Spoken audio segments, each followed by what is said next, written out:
Bien, donc là, on va continuer donc notre cours sur le parvis.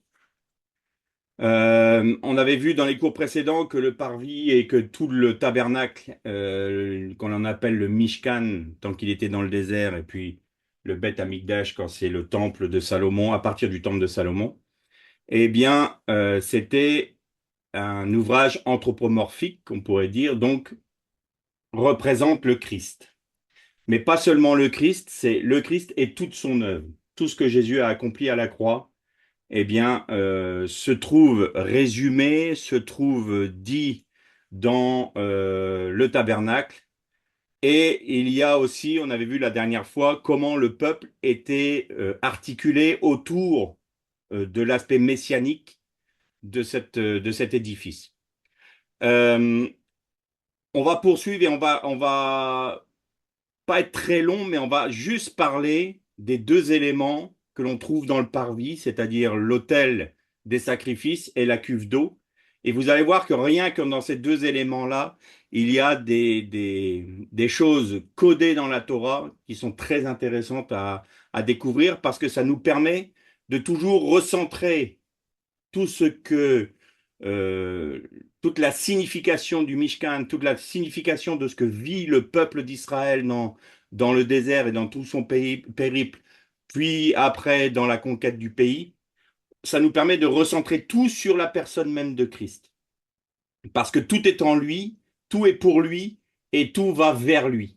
Donc automatiquement, on ne peut pas sortir de la personne même du Messie et de son œuvre. Donc, on va prendre un texte, s'il veut bien voilà, apparaître. Tu feras l'autel de bois d'acacia. Sa longueur sera de 5 coudées et sa largeur de 5 coudées. L'autel sera carré et sa hauteur sera de 3 coudées. Tu feras aux quatre coins des cornes qui sortiront de l'autel et tu les couvriras d'airain. Tu feras pour l'autel des cendriers, des pelles, des bassins, des fourchettes et des brasiers. Tu feras d'airain tous ces ustensiles. Tu feras à l'autel une grille d'airain en forme de treillis, et tu mettras 4 anneaux d'airain aux 4 coins du treillis. Tu le placeras au-dessous du rebord de l'autel à partir du bas jusqu'à la moitié de la hauteur de l'autel. Tu feras des barres pour l'autel, des barres de bois d'acacia, et tu les couvriras d'airain. On passera les barres dans les anneaux, et les barres seront aux deux côtés de l'autel quand on le portera. Tu le feras creux, avec des planches, il sera tel qu'il t'a été montré sur la montagne. Alors, on va prendre quelques termes. Maintenant, vous commencez un peu à me connaître. On va prendre quelques termes clés qui me semblent importants. Je répète encore une fois, on ne peut pas être exhaustif parce que c'est tellement dense, c'est tellement profond que on y passerait une vie entière. Donc, on va prendre, j'ai sélectionné quelques termes qui étaient importants. Donc, on a d'abord le mot hôtel. Le mot hôtel, c'est misbéar. Et misbéar, ça vient de la racine savar qui veut dire sacrifice, immoler, offrir, présenter ou tuer pour le sacrifice. Donc l'autel est vraiment l'expression de la croix. C'est là où Yeshua a donné sa vie, où son sang a coulé. Et c'est cette expression-là que l'on retrouve dans le nom même de l'autel. Alors, on a le bois d'acacia. C'est très intéressant parce que le bois d'acacia, c'est chittim en hébreu et ça veut dire un bois de folie. Alors, c'est de l'acacia, ça veut dire de l'acacia, bien sûr. Ça veut dire un bâton fouetté, fléau et châtié. Et là, on voit bien que le bois d'acacia représente tout à fait l'humanité, notre humanité. On en retrouve partout dans le Mishkan parce que l'homme, le Mishkan, et c'est-à-dire que la personne même de Christ, et pour l'humanité. Il s'est offert pour l'humanité. Donc, le bois d'acacia, c'est la folie de l'homme. L'homme qui a choisi l'ennemi de Dieu plutôt que de choisir son créateur. Et donc, à partir de là, ce bois-là n'est pas absent, mais il est toujours recouvert d'une œuvre que le Seigneur fait.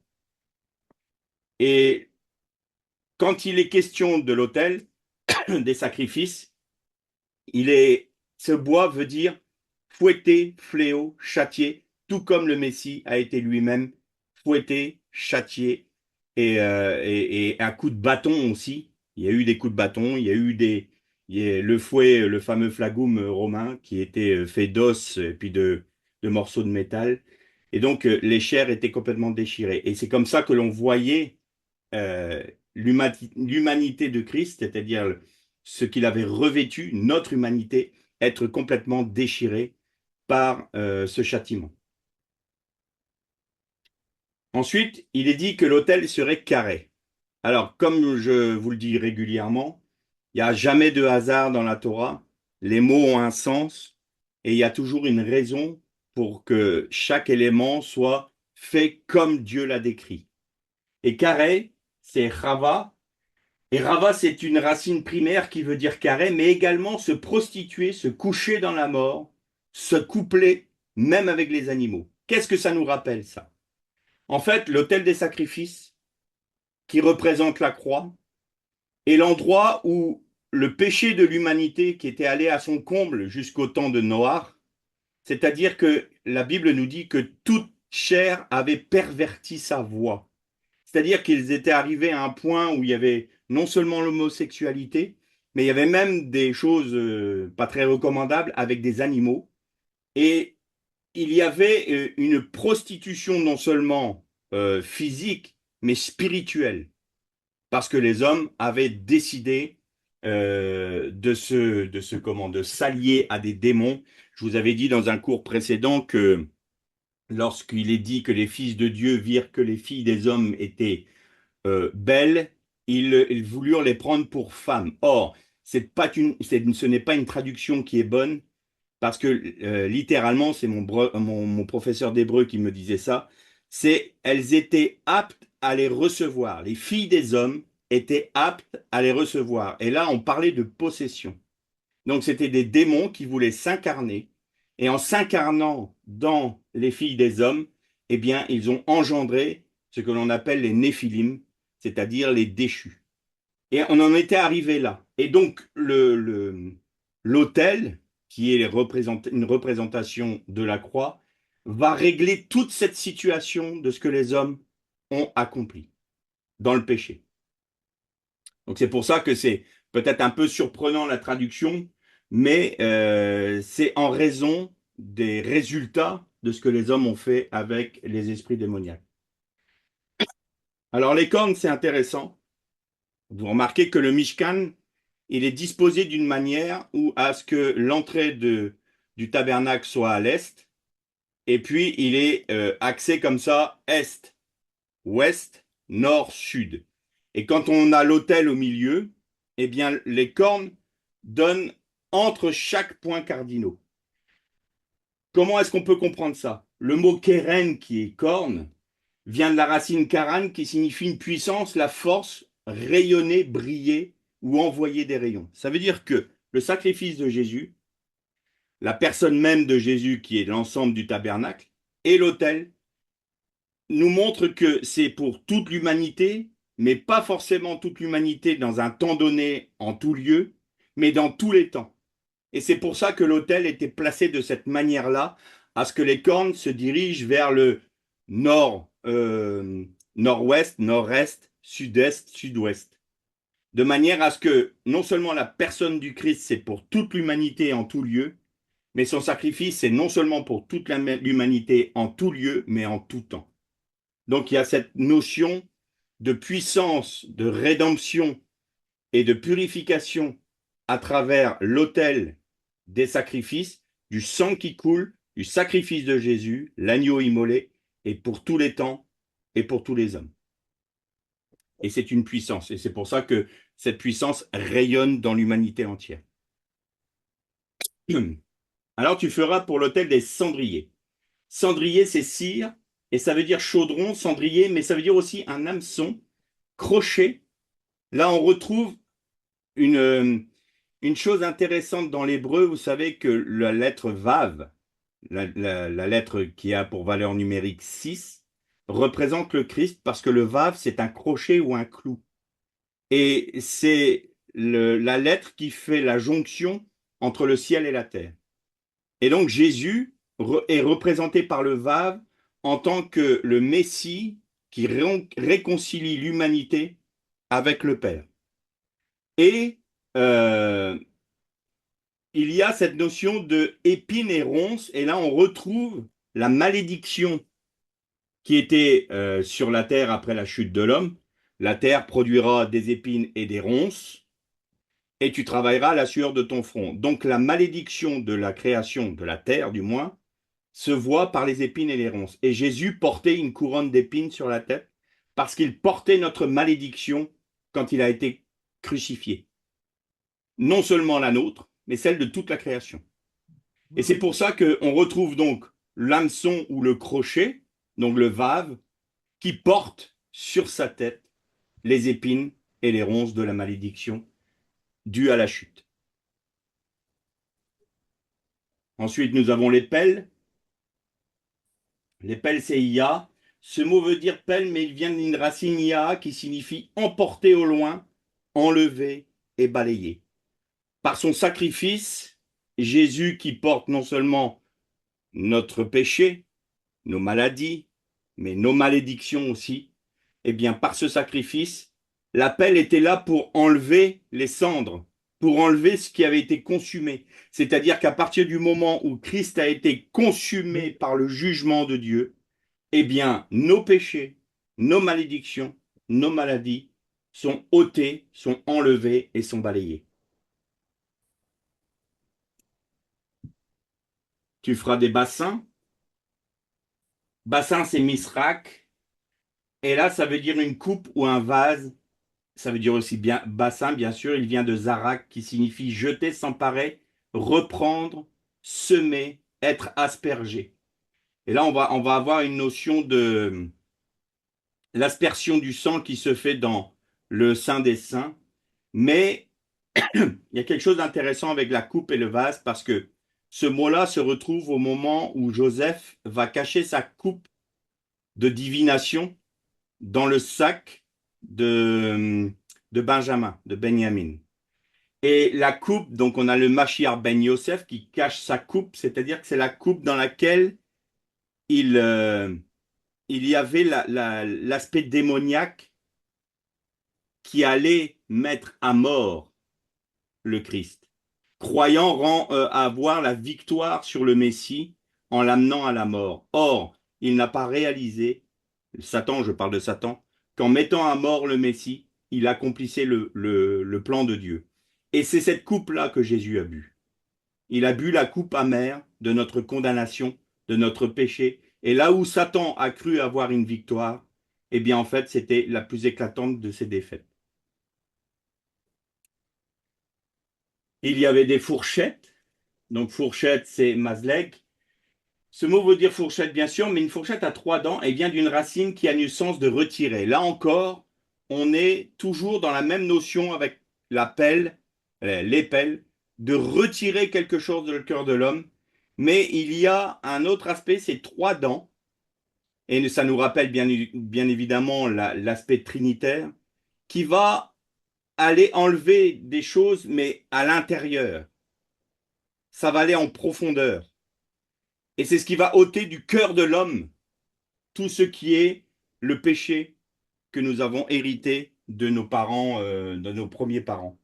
Et donc cette notion de trois dents, c'est vraiment une œuvre globale de Dieu, Dieu qui envoie son Fils, et cette œuvre s'accomplit par l'Esprit de Dieu. Et c'est toute cette œuvre-là qui nous permet d'avoir ôté, enlevé, retiré tout notre péché et toute notre condamnation. Donc il y aurait des brasiers. Alors c'est une traduction un peu étrange parce que c'est pas forcément un brasier en lui-même, d'où le brasier, on voit ça comme le feu lui-même, mais là c'est plutôt ce qui contient le brasier. Donc c'est le mot machat, ce mot veut dire donc brasier, mais un vase pour contenir les braises. Il vient de la racine myrta, pardon, qui signifie ruine, effroi, rupture, et de la racine rata, qui signifie amasser, empiler et prendre. Et donc, ce qui au premier abord paraît être quelque chose euh, d'effroyable, puisque le Christ va être mis en terre, il va être mis à mort. Il y a une rupture, son corps entièrement a été rompu. Il semble que c'est la ruine pour le Messie et pour l'œuvre de Dieu. Et d'ailleurs, les disciples se sont tous éloignés en se disant, sauf Jean, Yohanan, qui disait, mais enfin, on avait cru que c'était le Messie d'Israël, et puis nos chefs l'ont condamné à mort, et il a été crucifié, et maintenant toute notre espérance n'est plus que ruine, en quelque sorte. C'est ce que disaient les disciples sur le chemin d'Emmaüs. Et donc le fait d'être rompu comme ça, d'avoir été mis en terre, donc dans un tombeau, c'était la ruine de leur foi, et ils étaient dans l'effroi parce qu'ils pouvaient eux-mêmes être condamnés à mort et être poursuivis par les autorités. Et donc, euh, l'autre aspect, c'est, mais je vais vous amasser, je vais vous prendre, vous empiler, c'est-à-dire que je vais venir pour vous rassembler en moi.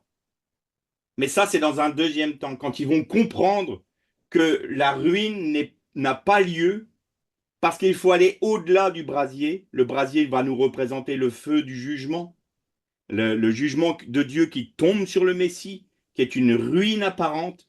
Mais si on va plus loin, on va découvrir qu'on va être au contact de la cuve d'eau, et non seulement de la cuve d'eau, mais après on va rentrer la tente de la rencontre, c'est-à-dire la tente d'assignation, le Moed, là où on va s'unir à Dieu. Et on ne peut s'unir à Dieu que sur la base du sacrifice de Jésus et de notre purification qui va être mise en évidence là dans le tabernacle par la cuve d'eau. Donc, il y a deux aspects, c'est deux racines différentes. Martha, qui va vous dire que c'est de l'effroi, une ruine et une rupture. Et Chata, qui va dire, mais attention, je vais vous amasser, vous empiler, je vais faire une moisson de vous, je vais vous prendre avec moi, et vous allez le comprendre dans un deuxième temps.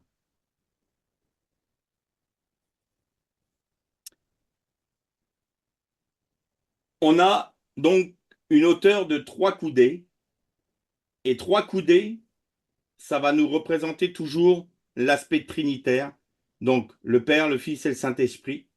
Et il faut comprendre que euh, ces 3 coudées-là, ça représente donc cette Trinité. C'est une œuvre que Dieu fait pour les hommes. Et vous voyez, vous avez, alors je vais prendre le pointeur, voilà. Ici, vous avez 5 coudées. Il fera une longueur de 5 coudées et une largeur de 5 coudées. Et 5 représente toujours l'homme. Nous avons 5 sens, nous avons 2 bras, 2 jambes, une tête, nous sommes toujours sur une base de 5. Et c'est l'homme qui est racheté par Dieu, donc l'aspect trinitaire. Et quand vous prenez euh, toutes les 5 et 3, vous avez le chiffre 8. 8, c'est le chiffre de l'éternité, c'est le chiffre du Messie. Donc cette œuvre de Dieu pour les hommes nous conduit dans l'éternité en Jésus-Christ. On va poursuivre.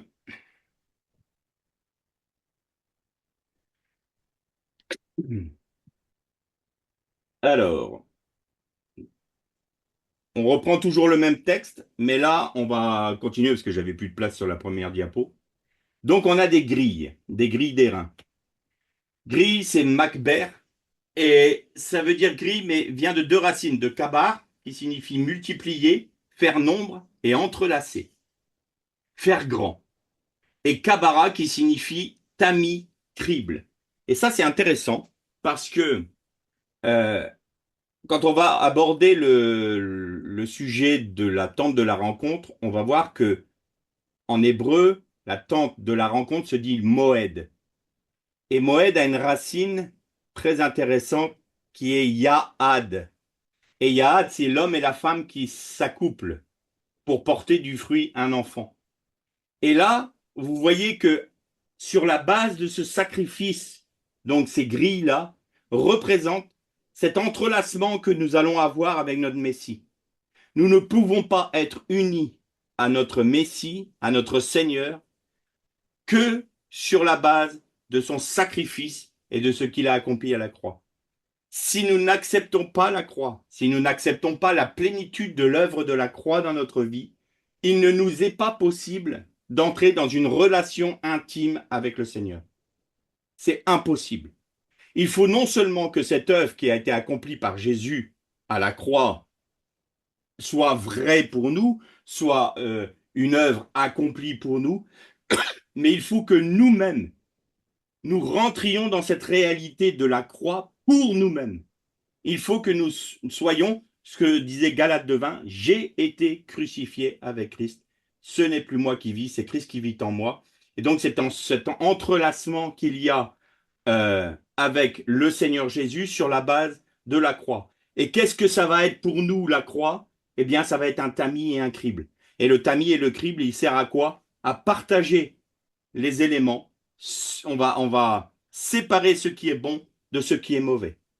Et donc cette œuvre de la croix, qui va s'accomplir dans notre vie, va séparer par la parole de Dieu accomplie en nous et manifestée en nous par le Saint-Esprit, va faire un tri entre ce qui est de l'âme et de l'esprit.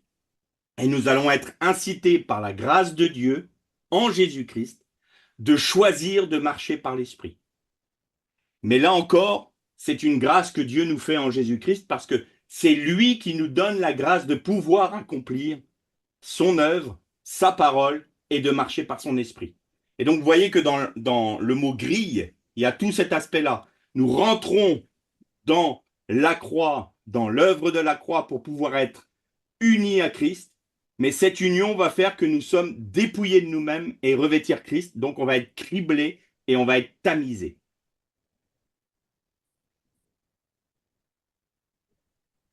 Un treillis, alors treillis, c'est maasé, ça veut dire treillis ou ouvrage, mais c'est aussi un accomplissement. Ça veut dire aussi graver, ça veut dire tisser. Il vient de la racine assa qui signifie faire. C'est quand Dieu dit Dieu fit l'homme, Dieu naasa, naasé, il fit. Et c'est ce verbe-là, assa. Et donc ça veut dire fabriquer ou faire. Donc il a créé l'homme et il l'a fabriqué. Et là, vous voyez un aspect intéressant. C'est quand Jésus était sur la croix, qu'est-ce qu'il a dit? Tout est accompli. Donc, l'œuvre de la croix est vraiment un accomplissement.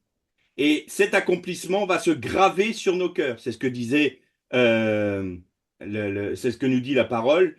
Et la loi de Dieu est gravée sur des tablettes de chair, les tablettes de chair de nos cœurs. Ils sont gravés en nous. Et nous sommes tissés. Et ça, c'est intéressant parce que nous sommes construits, nous sommes bâtis en Christ. Mais lui-même est bâti en nous. C'est ça la réalité de la vie de résurrection. Nous diminuons pour que Christ grandisse en nous, mais au fur et à mesure que Christ grandit en nous, nous croissons en lui. Et si nous croissons en lui, nous sommes à la droite du Père en Jésus-Christ et nous avons autorité sur les dominations, sur les principautés, parce que nous rentrons dans la réalité de l'œuvre de la croix pour nous. Si nous n'acceptons pas la croix, tout cela ne peut pas s'accomplir pour nous. Nous ne pouvons pas rentrer dans cette réalité-là. Il n'y a que à travers l'œuvre de la croix que nous pouvons être dépouillés de nous-mêmes, être revêtus du Messie et que le Messie grandisse en nous. Et c'est en grandissant en nous et nous en lui que nous pouvons accomplir ses œuvres. Tu feras 4 anneaux. Donc les anneaux, c'est tabaat. Et donc ça veut dire un anneau à cacheter. Littéralement, c'est un sceau. Comme le roi va sceller un parchemin avec son anneau royal, eh bien, la croix va nous sceller en Christ. Et vous voyez le livre de l'Apocalypse qui dit, et j'étais obligé d'attendre que les 144 000 aient reçu le sceau de Dieu. Eh bien, c'est ça, c'est ceux qui acceptent la croix dans leur vie, qui acceptent de marcher selon ce principe-là, sont scellés du sceau de Dieu. C'est pas seulement un anneau dans lequel on va mettre des barres, mais ça veut dire aussi être cacheté, être scellé par Dieu. Et donc, évidemment, la racine tabac, deuxième racine, qui va nous dire être percé. Donc, nous-mêmes, nous allons connaître la réalité de la croix pour nous. Alors, bien sûr, pas physiquement, mais notre nature charnelle. Et donc, nous allons être imprimés, plantés, être enfoncés, c'est-à-dire nous sommes enchâssés en Dieu. Nous sommes maintenant scellés et enchâssés en lui. C'est comme si on avait été imprimés sur la main de Dieu, en quelque sorte.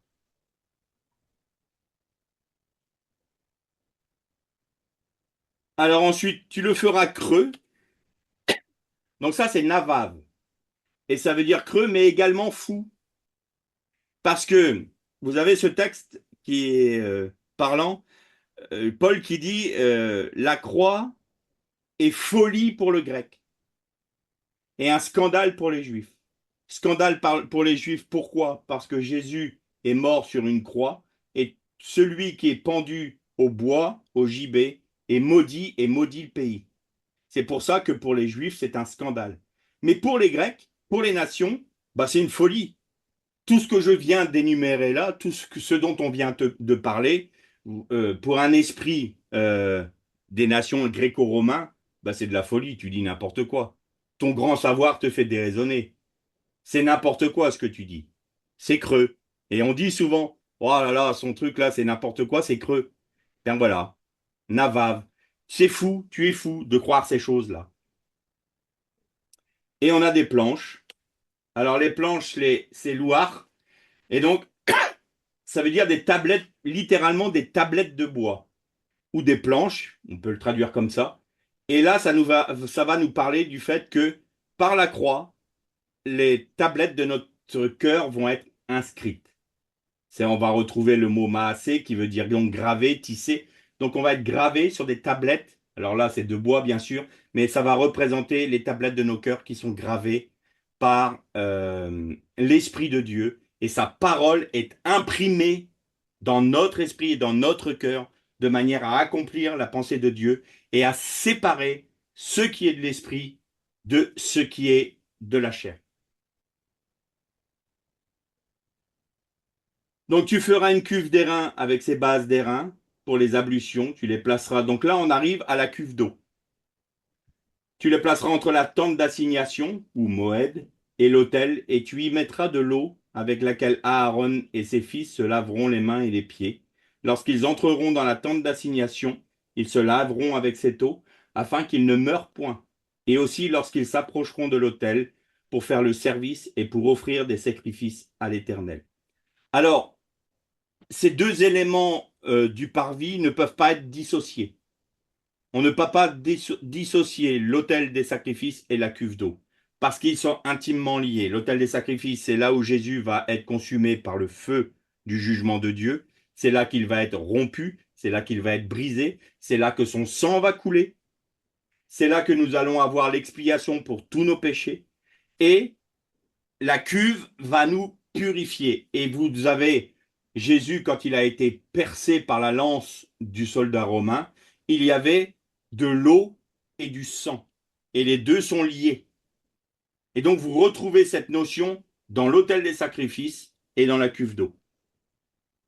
Donc évidemment, cuve c'est kiyor, et kiyor c'est une cuve, un bassin, mais c'est aussi une tribune ou alors comme un piédestal, et ça vient de la racine aussi de corps.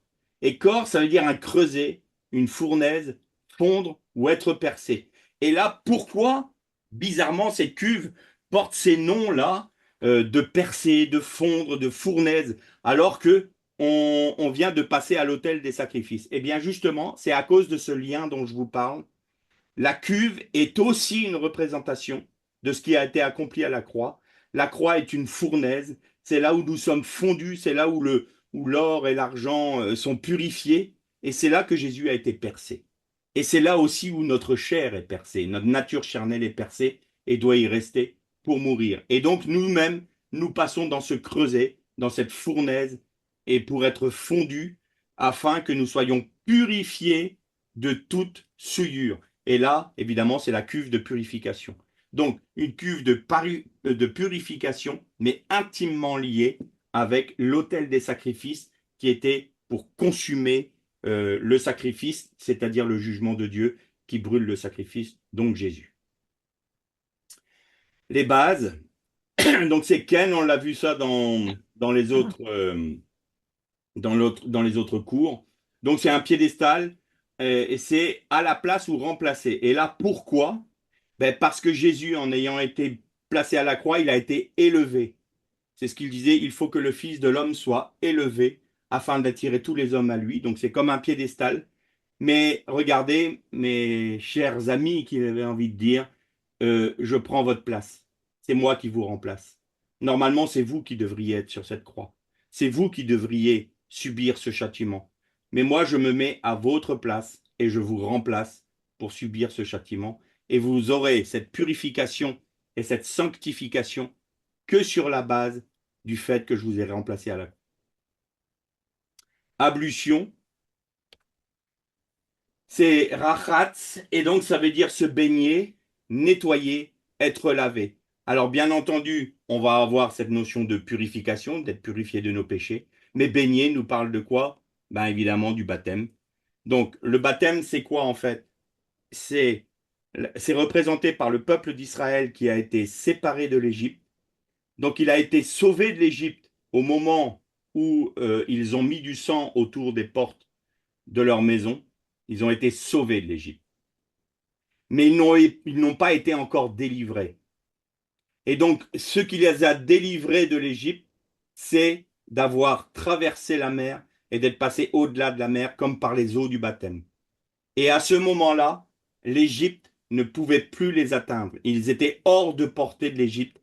Ils ont été sauvés dans un premier temps de l'esclavage de l'Égypte par le sang, mais par le baptême, ils sont séparés de l'atteinte de l'Égypte.